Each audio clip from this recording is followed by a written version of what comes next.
Hello and welcome to Patreon Tier 2, The Groves of Orpheus. My guest this month is Dell Rose. Dell is working on a project for his PhD dissertation on Charles Augustus Tulk and the role that Swedenborgianism played in the reforming societies of 19th century Britain. Though Tulk is often only known as the artistic patron of William Blake, he was also one of the earliest advocates of public science, and his quest to show the spiritual nature of the material world based on Swedenborg's revelations would be widely acclaimed during the period. In addition to his PhD work, Dell is currently researching the medical theory and physicalism of Franz von Baader. Baader was one of the most important thinkers of 19th century Germany and was instrumental in establishing academic interest in the theosophy of Jakob Boehme, a very important figure in esotericism. Dell has had a lifelong interest in Christian theosophy. He is also interested in understanding the role that national mythologies have been influenced by Western esotericism, as well as esoteric currents in Germany during World War I. Finally, Dell is interested in the inter-religious dialogue between Protestantism and Jewish sectarianism. I hope you enjoy this discussion. Welcome to Patreon Tier 2, The Groves of Orpheus. My guest this month is Dell Rose.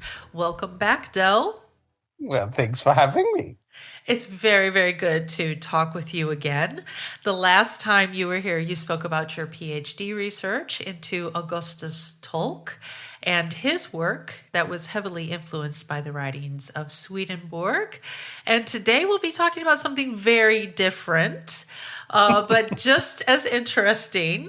We were chatting just a little bit before I pushed the record button, and I realized that, we actually needed to start talking about this because you already were telling me all of this stuff, and I'm like, save it for the recording. So you recently contacted me about a presentation that you had given over the summer, I believe it was the summer, about hermits, ornamental hermits to be exact. And I would love to know more about the background of this conference that centered around the garden and esotericism. You mentioned the relationship between Renaissance Hermeticism and garden design, which I thought, wow, that's a topic that I don't think most people give a lot of attention to, but it sounds very interesting to me, as well as Swedenborg's writings about the garden as a concept. So I was wondering if you could expand on these things so that the listeners can get an idea of what this is all about. Oh, sure. So I love a theme. That's really what it comes down to. I like a theme. And, we moved to Chicago in the high point of the summer, and I thought, well, a good thing that we could talk about is the cultural history and cultural significance of the garden and the esoteric influences which were built around that. So, we looked at a variety of things. We looked at Renaissance garden design, particularly in Italy, but also in the Palatine states in Germany, and how for esotericists in the Renaissance period, the garden was sort of a living embodiment of both esoteric wisdom, both in the significance of plants, etc., but also in the sort of atmosphere that it created. It was a living experiment, so things were alive there. And in some ways, it's at least in German experience, it's almost as if people were playing the role of the creator. And the plants had significance, as I've said, they had a symbolic significance. Also, there was the creation of artificial grottos and all of this, sort of fancy-dancy stuff, all of this very exciting things. And this led to the aesthetic part of it continued. So across Europe, people were interested in sort of the image of the garden not solely as a place that's beautiful, but also as a place of thought and contemplation. And at some point, And it's arguable about where this started. It could have been either in Germany or in Britain. But certainly by the middle of the 18th century, there are ornamental hermits in both, they're across Europe. But certainly by the middle of the 18th century, it becomes a very unique British phenomenon that in many famous country estates, you find individuals who are paid to act the part of a hermit in their lives. And I think that his name's Gordon something. Gordon Campbell? Gordon Campbell. Oh, gosh. Gordon Campbell's 2013 work, and it's called The Hermit in the Garden. It's really the first monograph that took this concept on. Campbell trying to understand this cultural phenomenon. He gives a really good overview, and I'm a huge fan of the book. But when I was reading this, I realized that there's so many esoteric cultural streams that he wasn't considering. Particularly Stukely and Stukely's ideas about hermits and druids. And I really want to say that by the later part of the 18th century, they're merged in people's minds. Certainly culturally. People are thinking about hermits and they're thinking about druids. And the image of the garden hermit, which was incredibly popular during this time. In Georgian England in the 18th century, now we've moved a little bit beyond the Rosicrucian gardens of sort of the 17th century Renaissance. But in Georgian England, by the late 18th century, early 19th century, the image of garden hermits was very well known and it was talked about. The English have always been very interested in their own eccentricities and self-consciously interested. Myself as a practitioner of eccentricity. But it was a very well-known cultural phenomenon, and it overlaps with what I would call Celtomania or druidophilia, any number of these sorts of things that's been discussed. And no one had sort of merged them.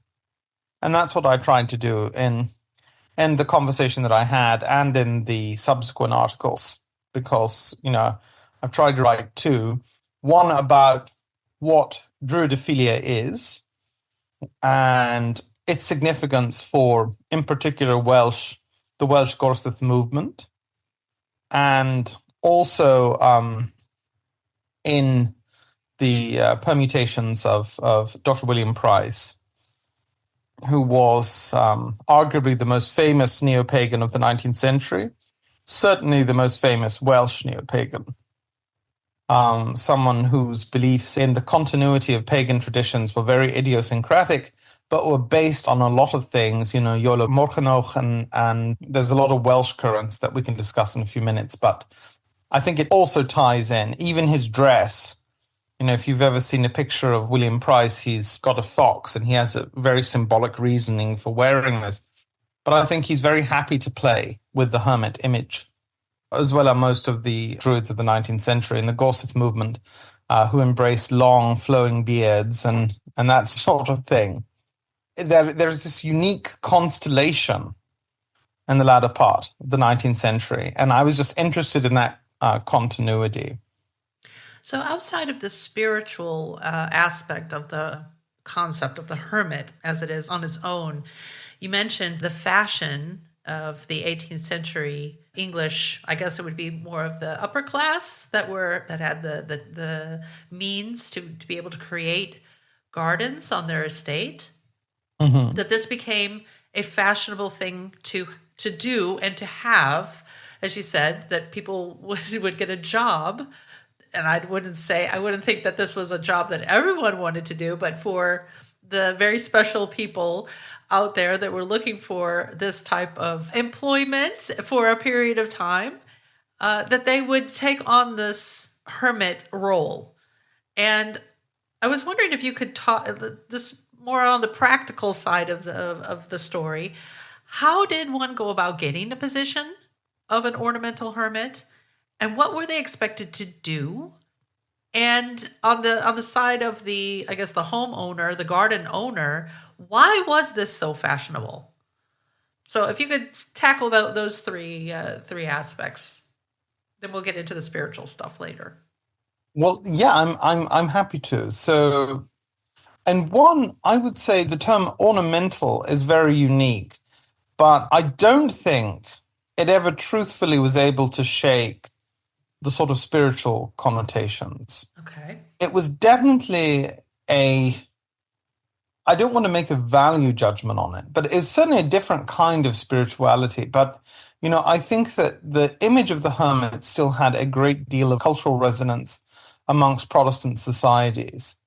And so in one sense, it is, you're ornamental in the sense that you're not part of a religious order or a mendicant society, living out your eremitic religious practice. No, you were doing this for someone by being paid, but you were expected in a lot of cases to follow a very strict lifestyle, a very strict contemplative lifestyle.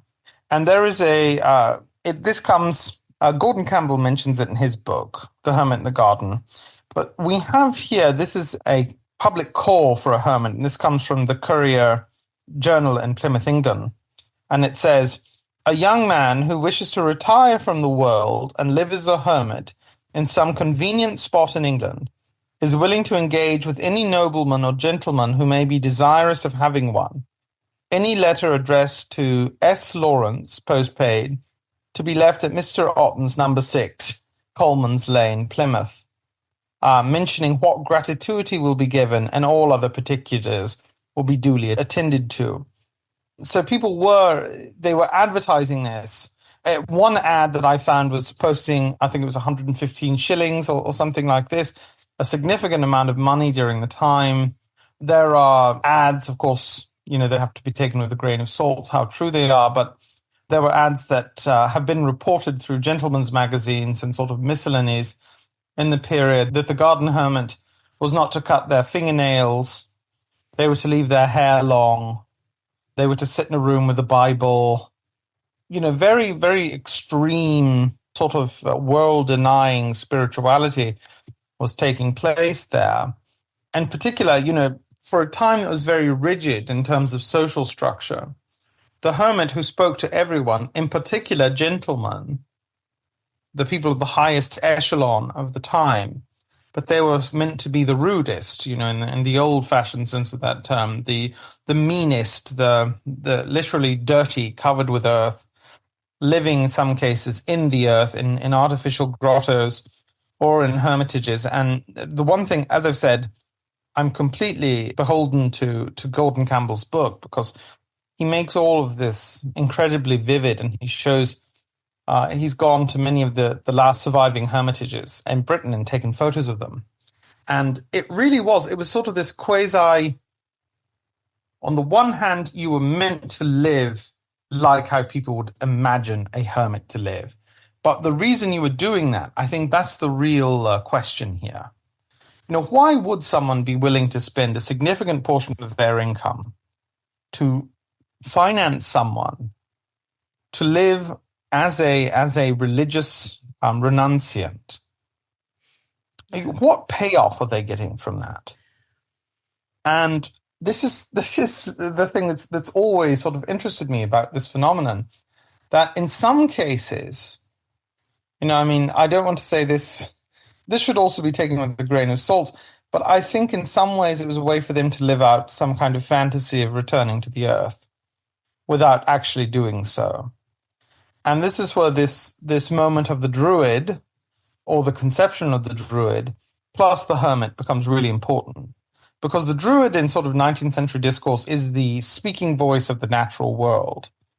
And for these higher echelon people who were in, society positions that certainly took them above any form of natural living, they weren't tilling the fields, it gave them tremendous satisfaction to see this continuing. And I also think, there's a variety of reasons why I believe that it was important. I certainly think that with the Protestantization of Britain, when actual hermits and the eremitic traditions that were known in Britain sort of left, it was also a way of sort of reclaiming a vaguely medieval past, which could either be medieval or pre-pagan or pre-Christian, depending upon on how one wanted it to be. And it was just very interesting. I think it's one of the most interesting, fascinating things that most people have never even heard of. Right. So, Right. I was wondering if you know, perhaps, was this on the same level of when we're talking about, people in society in this time period? Could this be equated with the same type of popularity that spiritualism had, with the social upper classes going to the seances more for entertainment purposes and not so much for the spiritual aspect of the practices of the mediums? I mean, this was a very fashionable thing to do, and it was, everyone wanted to have their own party and host these types of events. But it was seen more as a fashionable thing to do. Can we equate this, the hermitage and the hermit, with this type of activity, social activity? well, I wouldn't say not to that degree. Okay. Spiritualism, the seances, well, one, the seance is also very, very interesting as a cultural phenomenon.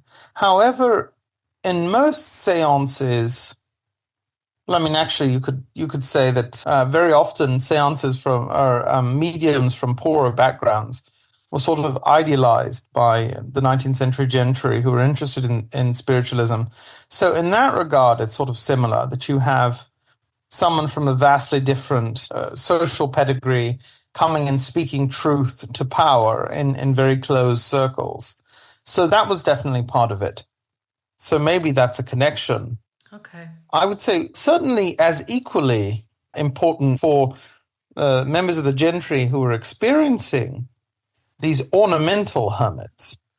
It was almost an anarchic carnival experience because, at one point we find in an advertisement that Gordon Campbell doesn't really believe to be completely accurate, but they were expected to scare ladies and come out and shriek randomly. So there's almost a haunted house aspect to it. That's what it sounds like. There's a haunted house aspect of engaging. Could you imagine this very hairy, strange man, dirty man coming out and screeching at you, and you start falling back? I mean, it would have been a riot for the people during the day. And what's really interesting is when members of the gentry sort of think back on this, they're very impressed by all of it. They're incredibly impressed by it because to them it was an experience that was unlike anything that they'd ever had. Right. Understandably, right? It's a very odd sort of thing. It is it's fascinating, and I think in both the terms of, the comparison you brought up with spiritualism, there's very little actual risk in both regards. Well, maybe there's a spiritual risk, but there's very little in terms of an actual risk, because you have in spiritualism, you're in a mansion surrounded by all of your friends. There's not really any true danger, but you are risking your soul or something by listening to these voices from the other world. And in the same way, on these guarded country estates, with all this protection around you, you get to go and be scared by a little hermit man living in the sun. It would have been a riot, and there is a sort of carnivalesque excitement around these things, which is also, I think, quite fun. Okay, so there is a definite entertainment aspect to this profession, if you want to call it that, this job that a hermit would have. But I mean, are there other? You mentioned earlier about the hermit, like being the truth teller. So I'm thinking there has to be some kind of social role that the kind of paradoxically that the hermit is fulfilling here, even though the hermit is supposed to be the symbol of someone who removes himself from society. Even though they have that mantle of, perhaps they are still engaging with society. And I'm wondering if I'm just trying to, I don't know, maybe just dig a little deeper into what is the social function of the ornamental hermit then? I mean, if we're only looking at this entertainment aspect or this society aspect of, well, this is what the upper class likes to do. This is how they like to fill their free time, and they like to entertain themselves this way. But I mean, of course, there's the spiritual aspect, and we are going to get to that, of course. But I was wondering if there were any other social roles that the hermits would fulfill in this aspect. Well, I think it's a very interesting question, and I think that most of it would be based on the person who was hiring the hermit. So we do find that there are people who are I can't remember his name, but there's one particular gentleman who very often went out and talked with the hermit, and he sort of that was the person that he went to confide in. And you do find that. You find people who were interested in having a spiritual counselor. Oh, right. But you also find individuals, this is, I think, much more true about the German. And arguably, the research that I've done draws maybe a little bit more from the German, because I was able to locate someone's description about their life as an ornamental hermit in 18th century in the Holy Roman Empire. But I think it very much depended upon the kind of person who was hiring, who was advertising for a hermit. Some people really wanted a counselor. Other people just wanted this sort of eccentric figure in their lives. It added something to them that they couldn't quite explain. And I think we do find people that are just content to know that's going on. And that exists in the same realm that there are people who want to sort of be overtaken by the image of this mystic. And I think mystic is a very interesting use here. And we find it very often in literature about this phenomenon. People are interested in the mystic, elements of the hermit, that there is something transporting about someone who lives so close to the earth, and that they're a source of potential wisdom. Right. Yeah, that makes sense. Yeah, and there's even an alchemical element in some of these stories. One of the most famous hermits, whose name, as I'm having difficulty remembering, but there's this hermit that the Baron Hoxton, and it's Richard Hill. He had his Father Francis. And Father Francis lived in a hermitage on the Hoxton estate. And Father Francis was either at some point it was replaced by an automaton, but certainly there were also, there was a person who actually played it, and he had the entire role of this hermit druid figure wearing, a long robe, a beard, was quite dirty, and over the door they had this quote from Virgil's Aeneid, which said, keep away, profane ones."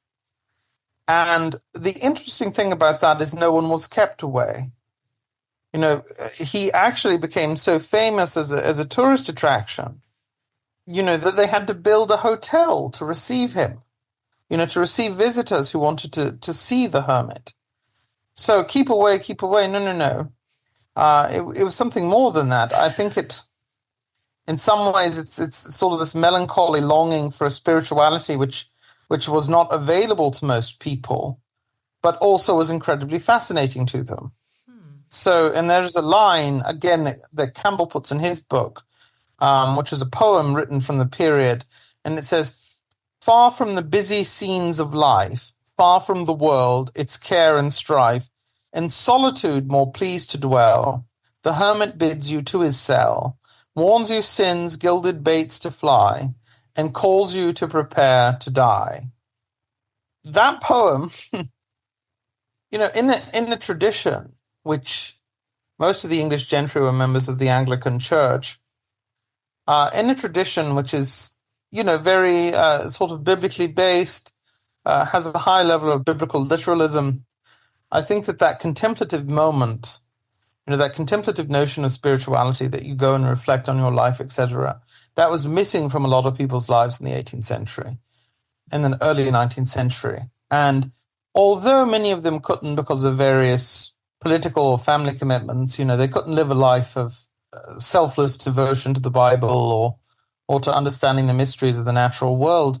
That the hermit, having them around was something that was very stimulating to them.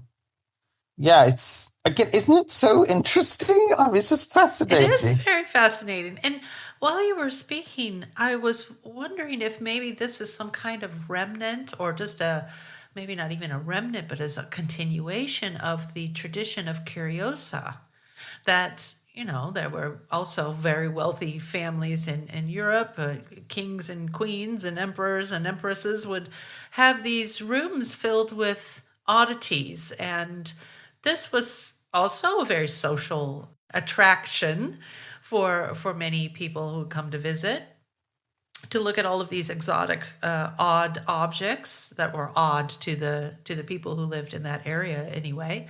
And I'm wondering if maybe there's a combination here of this oddity, curiosa aspect, but then also with this added, as you said, melancholy, nostalgia, also because of the location where the hermit, of course, is in the hermitage or the hermitage, that it's in nature, and there was this desire to be close to nature and to find some type of maybe solace there, or, as you said before, about counseling, you know, some counsel there as well. It is a very interesting thing indeed, and I don't know if the things that I've just mentioned, if that's actually the case, but it does make one, at least for me, it does make me think about all of these different things and why people were motivated to have these things in their environment, and also to employ people to fulfill these functions for them. I think that I think that there is something there. My favorite of the Holy Roman Emperors has to be Rudolf II, because one, he was so well known for his interest in esoteric ideology and spiritualism, alchemy, etc., but also because he had the most extensive Wunderkammer in Europe. And I do think that there's something of that pure fascination that's taking place here. There's almost an auratic quality to this, that one benefits from it just being in proximity, even intellectual proximity. That, there's something so fundamentally human about having an interest in the experience of others to the point that you would try to create that in a completely different setting. And that's why one of the things that sort of the research that I've been doing is, okay, we keep using this term ornamental, and I think I completely understand the reason Gordon Campbell does, because it's certainly not a hermit in an aromatic tradition that we would think of. You know, we're not talking about Buddhist hermits or Eastern hermits. We're not talking about the early desert fathers. We're talking about something that is created, and it's created ostensibly as a source of wonder or amusement. But I really think it goes beyond that. Maybe in some cases, ornamental might better be thought of as just simply accessible. Because I think many people had these interests. They were inspired by this, but they didn't necessarily have either the religious tradition, which, as I've said, you know, in Protestant England, you're not really getting to be a hermit in the old sense. I mean, there was no social outlet that would allow you to do that. Maybe if you went somewhere and somewhere else, you could live as a hermit, but certainly not. I have thought about this so many times. Like, how do we account for this level of just pure interest? What does that matter for? And I think that the Wunderkammer, or cabinet of curiosities, anything that you want to say, this occupies a tremendous amount of cultural space, but yet we really don't know so much what to do with it. And that's very important to me. And as I mentioned, Father Francis, so this is again quoting from Campbell's book. So in Hawkston, which is in Shropshire, this was the sort of a description of the hermit's daily life, and also where he was living. So he actually called him a solitary sire, which is a very, very, very interesting quote, to call a hermit a solitary sire. And I think that the interest that has is, if you look at Stukely's discourse about hermits about druids, they're often described in very similar ways. So it says that the hermit in the Hoxton estate, Father Francis, had a well-designed little cottage, which is a hermit's summer residence. You pull a bell and gain admittance. The hermit is generally in a sitting position with a table before him, on which is a skull, the emblem of mortality, an hourglass, a book, and a pair of spectacles. The venerable barefooted father, whose name is Francis, if awake, always rises up at the reproach of strangers. He seems about 90 years of age, and yet has all his senses to admiration. He is tolerably conversant, and far from being unpolite. This is a figure who says, "Away, away, you profane ones," but yet who's willing to talk. I think it's a boundary. There's something liminal about putting a hermit in. This reminds me, in a way, of the Corpus Hermeticum, when you have this dialogue between the teacher and the student, this wise figure that's trying to help this student, that's wanting to learn things.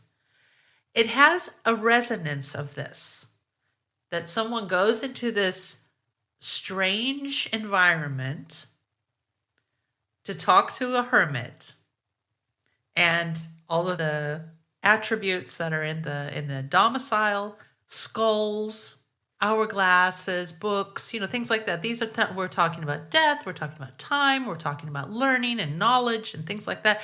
These are people who are coming to this figure for some kind of question, even if they don't have a question ready.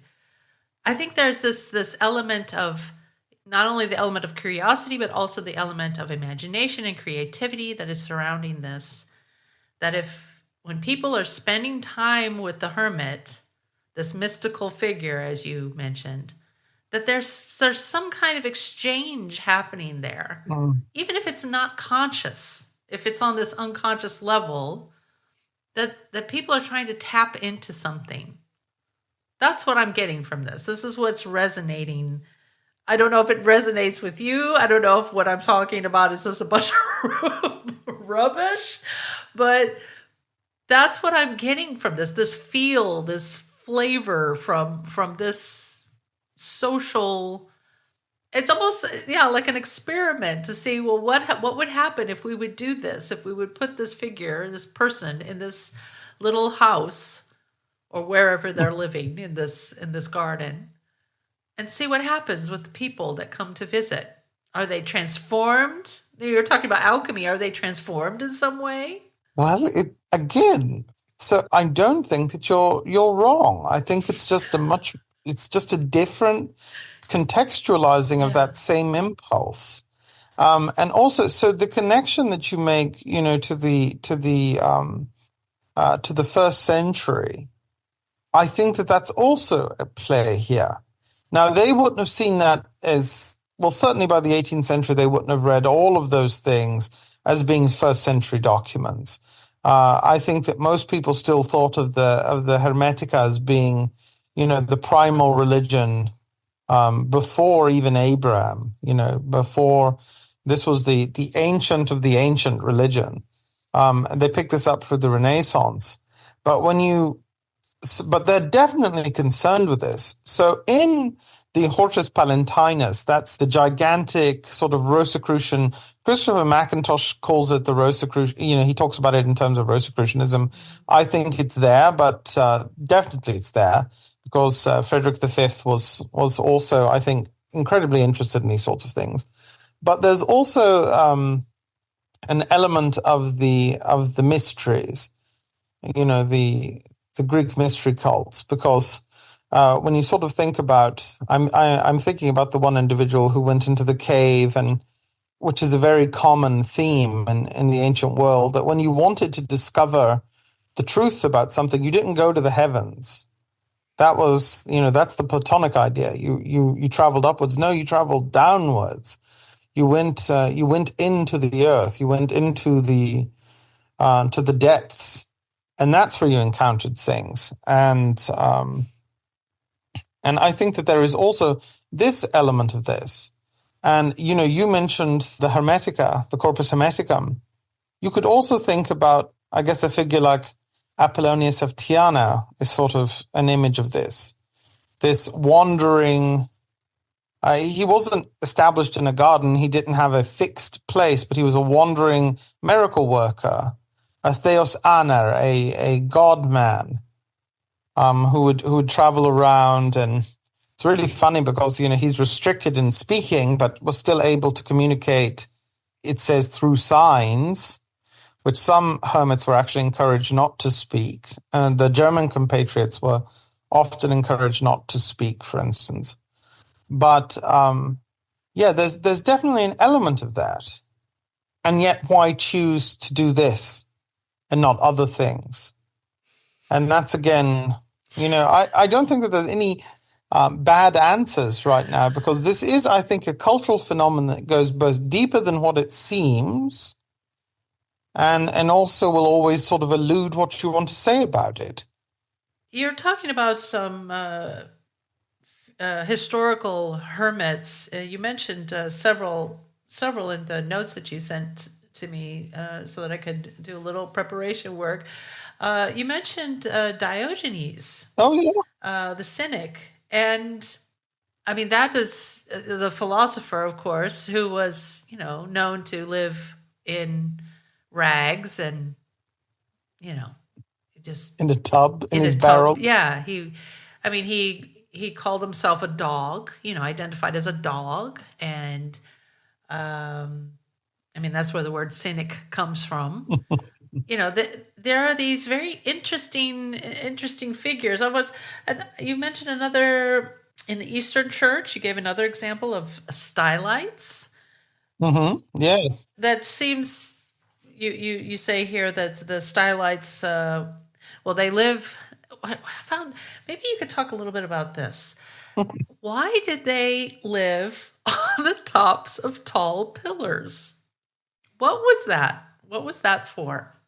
Well, in some cases, so it's not really an area that I'm super familiar with, but in a sort of quick and dirty overview, from what I've read, it was a form of renunciation, and it was also a form of the people who were building these, and this was pretty much solely a phenomenon in Western Asia, in the Eastern Church.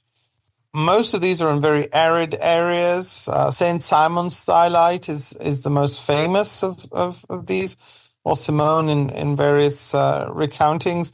But it's almost as if you have removed from yourself the privilege of movement.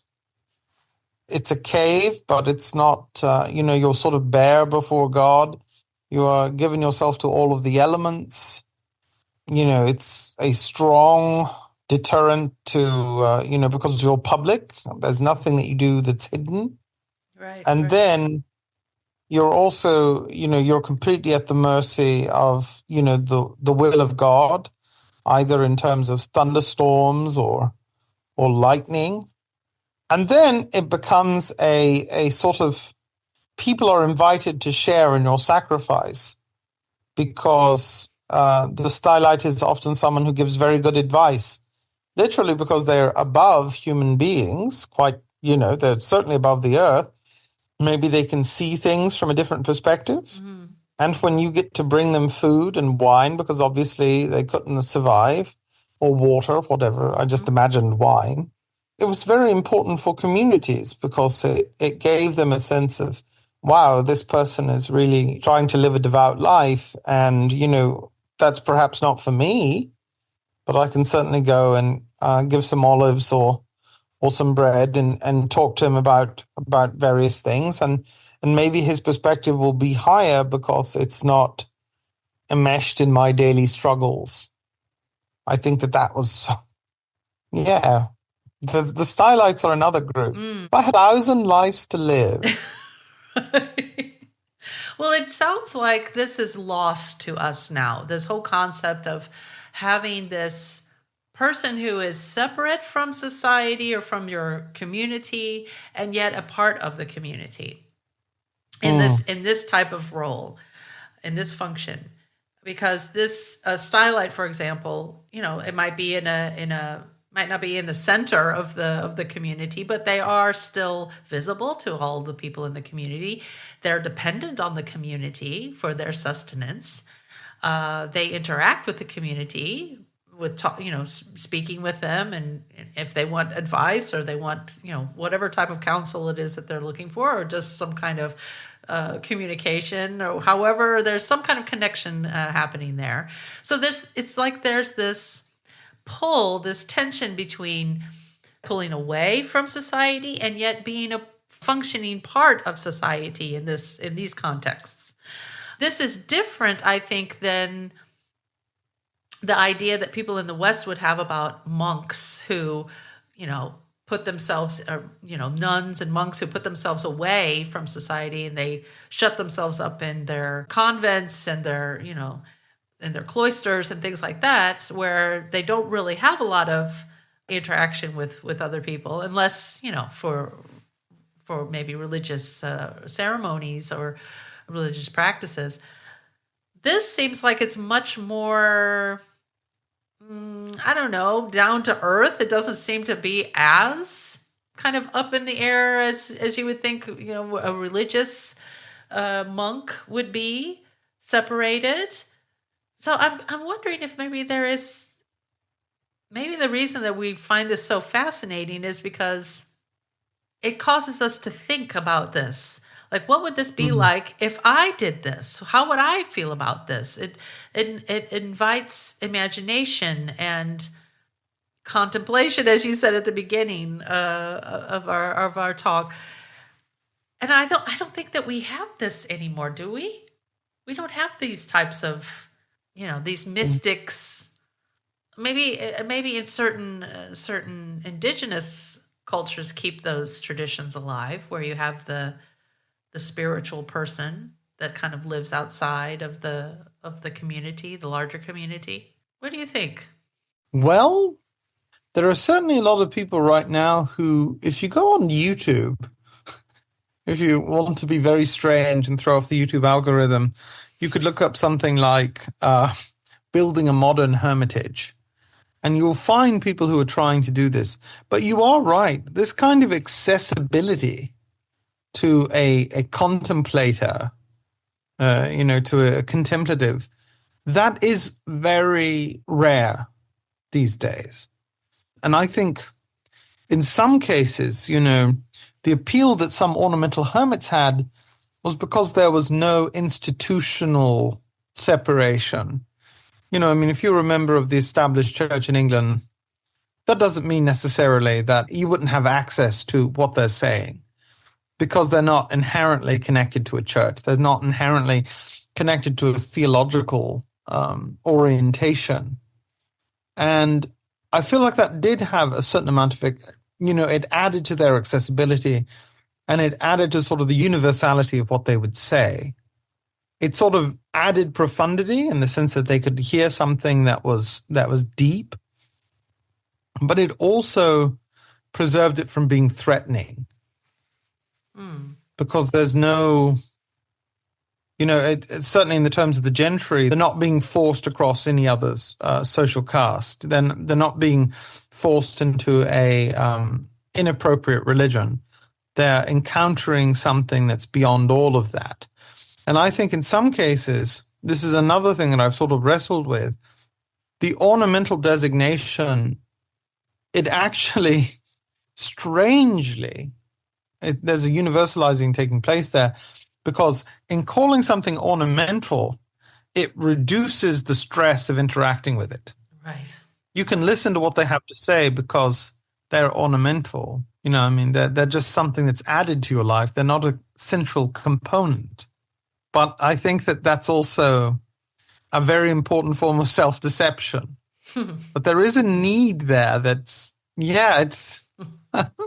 Now you're going to be interested in ornamental hermits, and you're going to go, oh. I already am, I'm telling you. This has really opened up a lot of aspects of spirituality, I guess. You know, what were we thinking about here when we were thinking about hermits? Are we thinking of, because you're like, well, what is a hermit? What does a hermit do? What is a hermit supposed to represent? And if you look back through history, you know, I would say there probably wouldn't be a lot of people nowadays that, you know, just the common folk, you know, that would be able to say, oh yeah, that was the hermit, that, you know, so-and-so was a hermit. I mean, you could maybe talk about prophets, you could talk about mystics, you could talk, you know, in these concrete terms, if we want to think about it in historical terms in that way. Like, okay, you had monks, you had mystics, you had prophets in these spiritual roles, but what was a hermit supposed to be in a spiritual sense? I think that all of these things, what this research has particularly led me to do, is to show the amazing versatility in all of these phrases. Mystic, hermit, etc., druid. In this particular historical context is what I'm saying, you know, roughly from the late 17th century to the early 19th century. All of these things are unbelievably fluid.